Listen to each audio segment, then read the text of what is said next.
In fact ಇವತ್ತು ಬೆಳ್ಳಂಬೆಳಗ್ಗೆ ನಾಗೇಂದ್ರ ಅವರ ಮನೆ ಬಳಿಯಲ್ಲಿ ಒಂದಷ್ಟು ಮೂಮೆಂಟ್ ಕಾಣ್ತಾ ಇದೆ ಅಂತ ಗೊತ್ತಾದ ತಕ್ಷಣ ಅಲರ್ಟ್ ಆಯಿತು ನಮ್ಮ ತಂಡ. ಇಡಿ ಅಧಿಕಾರಿಗಳು ವಶಕ್ಕೆ ಪಡೆದ್ರು. ದಾರಿಯುದ್ದಕ್ಕೂ ಕೂಡ ನಾವು ಅದನ್ನ ದೃಶ್ಯಗಳನ್ನ ನಿಮಗೆ ತೋರಿಸ್ತಾ ಇದ್ವಿ. ಇಡಿ ಕಚೇರಿಗೆ ಕರ್ಕೊಂಡು ಬಂದ ತಕ್ಷಣ ರಿಪಬ್ಲಿಕ್ ಕನ್ನಡಕ್ಕೆ ಮೊದಲ ಪ್ರತಿಕ್ರಿಯೆ ಲಭ್ಯವಾಯಿತು. ನಾಗೇಂದ್ರ ಅವರನ್ನು ಪ್ರಶ್ನೆ ಮಾಡಿದಾಗ ಅವ್ರ ಬಾಯಿಂದ ಬಂದ ಉತ್ತರ ಒಂದೇ, ನನಗೆ ಗೊತ್ತಿಲ್ಲ. ನಾಗೇಂದ್ರ ಅವರು ಈಗ ನಿಮ್ಮ ಈಗ ನಾಗೇಂದ್ರ ಅವರು ಇರುವಂತ ವಾಹನ ಈಗ ಬಂದಿರುವಂತ ದೃಶ್ಯವನ್ನ ಗಮನಿಸ್ತಾ ಇದ್ದೀವಿ. ಈಗ ಮಾಜಿ ಸಚಿವ ನಾಗೇಂದ್ರ ಅವರನ್ನ ಕರ್ಕೊಂಡು ಬರಲಾಗಿದೆ. ವಶಕ್ಕೆ ತೆಗೆದುಕೊಂಡು ಹೋಗೋದಕ್ಕೆ ಈಗ ವಶಕ್ಕೆ ಪಡೆದುಕೊಂಡು ಈಗ ನಾಗೇಂದ್ರ ಅವರೇ ಈಗ ನಿಮ್ಮ ಕೇಳಿ ಬಂದಂತ ಆರೋಪದ ವಿಚಾರ ಏನ್ ಹೇಳ್ತೀರಿ ಸರ್? ನಿಮ್ಮ ಆಪ್ತರಿಗೆ 25 ಲಕ್ಷ ಹಣ ಸಂದೇಹ ಆಗಿದೆ ಅಂತ ಹೇಳ್ತಾರೆ. ಕೊಟ್ಟಿಲ್ಲ, ಯಾರು ಕೊಡ್ಲಿಲ್ಲ. 25 ಲಕ್ಷ ಹಣ ಸಂದೇಹ ಆಗಿದೆ ಅಂತ ಹೇಳ್ತಾರೆ. ಕೊಟ್ಟಿಲ್ಲ, ಯಾರು ಕೊಡ್ಲಿಲ್ಲ. ಆಗಿದೆ ಅಂತ ಹೇಳ್ತೀರಾ ಸರ್? ಇಲ್ಲ, ಯಾರು ಕೊಡ್ಲಿಲ್ಲ.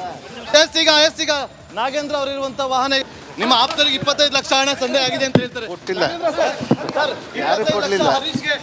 ಆಗಿದೆ ಅಂತ ಹೇಳ್ತೀರಾ ಸರ್? ಇಲ್ಲ, ಯಾರು ಕೊಡ್ಲಿಲ್ಲ. ನಿಮ್ಮ ಆಪ್ತರಿಗೆ 25 ಲಕ್ಷ ಹಣ ಸಂದೇಹ ಆಗಿದೆ ಅಂತ ಹೇಳ್ತಾರೆ. ಕೊಟ್ಟಿಲ್ಲ, ಯಾರು ಕೊಡ್ಲಿಲ್ಲ. ಆಗಿದೆ. ವಾಲ್ಮೀಕಿ ನಿಗಮದ ಹಣ ಹರಿದು ಹಂಚೋಯ್ತು, ನುಂಗುಬಾಕರ ಜೇಬಿಗೆ ಬಿತ್ತು. ಅದರಲ್ಲೂ ಈ ಡೀಲಿಂಗ್ ಯಾವ್ಯಾವ ಜಾಗದಲ್ಲಿ ಹೇಗೆ ಆಯ್ತು ಅನ್ನೋದ್ರ ಇಂಚಿಂಚು ಮಾಹಿತಿಯನ್ನ ರಿಪಬ್ಲಿಕ್ ಕನ್ನಡ ಕಲೆ ಹಾಕಿದೆ. ಇನ್ಫ್ಯಾಕ್ಟ್ ಯಾವ್ಯಾವ ಹೋಟೆಲ್ನಲ್ಲಿ ಯಾವ ಜಾಗದಲ್ಲಿ ಡೀಲಿಂಗ್ ನಡೀತು, ಯಾವ್ಯಾವ ಜಾಗದಲ್ಲಿ ಹಣ ಹಂಚಿಕೆ ಆಯಿತು, ಅದೇ ಜಾಗದಿಂದ ಇದ್ರ ಬಗ್ಗೆ ವರದಿಯನ್ನ ತಯಾರು ಮಾಡಿದ್ದೀವಿ. ಆ ವರದಿ ನಿಮ್ಮ ಮುಂದೆ.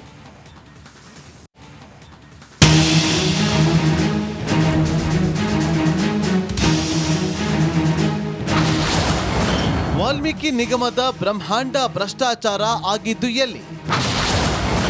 ರಿಪಬ್ಲಿಕ್ ಕನ್ನಡದಲ್ಲಿ ಡೀಲ್ ಜಾಗ ಎಕ್ಸ್ಕ್ಲೂಸಿವ್. ಬುಡಕಟ್ಟು ಸಮುದಾಯದ ಅಭಿವೃದ್ಧಿಗೆ ಇಟ್ಟ ಹಣವನ್ನ ತಿಂದು ತೇಗಿದ್ದ ಜಾಗ ಎಲ್ಲಿ ಗೊತ್ತಾ? ರಿಪಬ್ಲಿಕ್ ಕನ್ನಡ ನುಂಗಣ್ಣರ ಜಾಲ ಪತ್ತೆ ಮಾಡಿದ್ದು. ಈ ಬಗ್ಗೆ ನಮ್ಮ ಪ್ರತಿನಿಧಿ ನಡೆಸಿರುವ ಪ್ರತ್ಯಕ್ಷ ವರದಿ ಇಲ್ಲಿದೆ. ಪದ್ಮನಾಭ್ ನೆಕ್ಕೊಂಟಿ ನಾಗರಾಜ್ 90 ಲಕ್ಷ ಡೀಲ್. ಮಾರ್ಚ್ ತಿಂಗಳ ಮೊದಲ ವಾರದಲ್ಲಿ ಮಾಜಿ ಎಂಡಿ ಪದ್ಮನಾಭ್ ನೆಕ್ಕಂಟಿ ನಾಗರಾಜ್ ಕಡೆಯಿಂದ 90 ಲಕ್ಷ ಹಣ ಪಡೆದುಕೊಂಡಿದ್ದ. ಮೌರ್ಯ ಹೋಟೆಲ್ ಬಳಿ ಈ ಹಣವನ್ನ ನೀಡಲಾಗಿತ್ತು. ವಾಲ್ಮೀಕಿ ನಿಗಮದ ಎಂಡಿ ಆಗಿದ್ದಂತಹ ಪದ್ಮನಾಭ್ ತಾನು ಎಲ್ಲೆಲ್ಲಿ ಹಣ ಸ್ವೀಕಾರ ಮಾಡಿದ್ದ ಅನ್ನುವಂಥ ಒಂದು ವಿಚಾರವನ್ನು ಕೂಡ SIT ಅಧಿಕಾರಿಗಳ ಮುಂದೆ ಬಾಯ್ಬಿಟ್ಟಿದೆ. ಸೊ ಅದರಲ್ಲಿ ಒಂದು ವಿಚಾರ ಅಂತ ಹೇಳಿದರೆ, ಇದೇ ಒಂದು ಮೌರ್ಯ ಜಂಕ್ಷನ್ ಏನಿದೆ, ಈ ಒಂದು ಮೌರ್ಯ ಜಂಕ್ಷನ್ ಬಳಿ ಸುಮಾರು 90 ಲಕ್ಷ ರೂಪಾಯಿ ಹಣವನ್ನು ಸ್ವೀಕಾರ ಮಾಡಿರೋ ಬಗ್ಗೆ ಕೂಡ ಇದೇ ಪದ್ಮನಾಭ್ SIT ಅಧಿಕಾರಿಗಳ ಮುಂದೆ ಬಾಯ್ಬಿಟ್ಟಿದ್ದ. ಈ ಒಂದು ಹೋಟೆಲ್ ಮೌರ್ಯ ಇದೆ, ಇದರ ಮುಂಭಾಗದಲ್ಲಿರುವಂತಹ ಪಾರ್ಕ್, ಈ ಒಂದು ಪಾರ್ಕ್ ಬಳಿ ತಾನು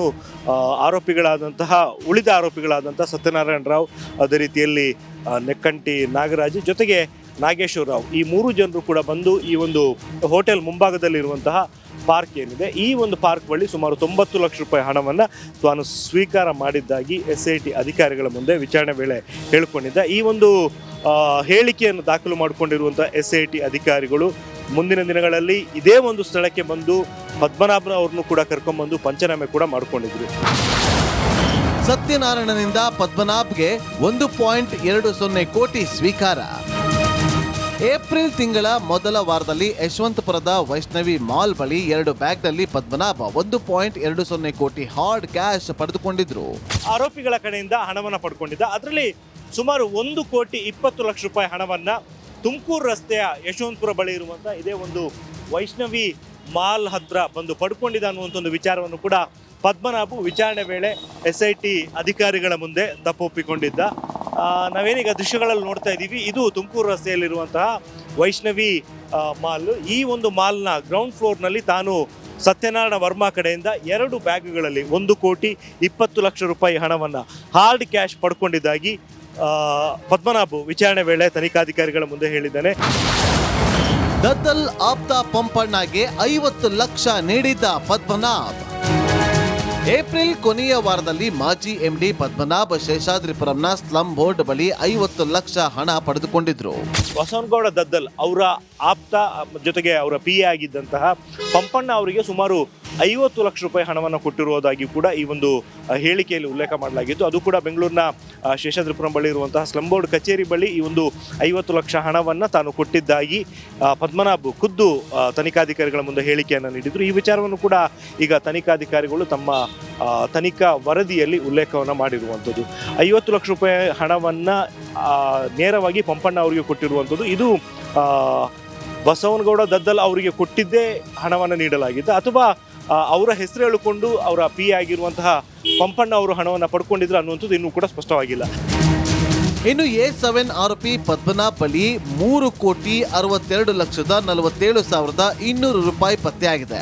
ಈ ಪೈಕಿ ಪದ್ಮನಾಭ್ ತನ್ನ ಮಗ ಧೀರಜ್ ಸ್ನೇಹಿತ ರೇವಂತ್ ತಂದೆ ಹನುಮೇಗೌಡರ ಮನೆ ನೆಲಮಂಗಲದ ತಾಲೂಕಿನ ಗೋವಿನಹಳ್ಳಿ ಗ್ರಾಮದಲ್ಲಿ ಸ್ಥಳ ಮಹಾಜರು ಮಾಡಿದ ಎಸ್ಐಟಿ ತಂಡ ಟ್ರಾವೆಲ್ ಕಿಂಗ್ ಸೂಟ್ಕೇಸ್ನಲ್ಲಿ 1,08,00,000, ಹಸಿರು ಬಣ್ಣದ ಸೂಟ್ಕೇಸ್ನಲ್ಲಿ 1,49,00,000, ಕ್ಯಾರಿ ಹ್ಯಾಂಡ್ ಬ್ಯಾಗ್ನಲ್ಲಿ 50 ಲಕ್ಷ, ಸಿಮೆಂಟ್ ಚೀಲದಲ್ಲಿ ಕಟ್ಟಿಟ್ಟಿದ್ದು 55,47,200 ರೂಪಾಯಿ, ಸ್ನೇಹಿತನ ಕಾರ್ನಲ್ಲಿ ಸಿಕ್ಕಿದ್ದು 30 ಲಕ್ಷ ಕ್ಯಾಶ್ ಅನ್ನೋದು ಪತ್ತೆಯಾಗಿದೆ.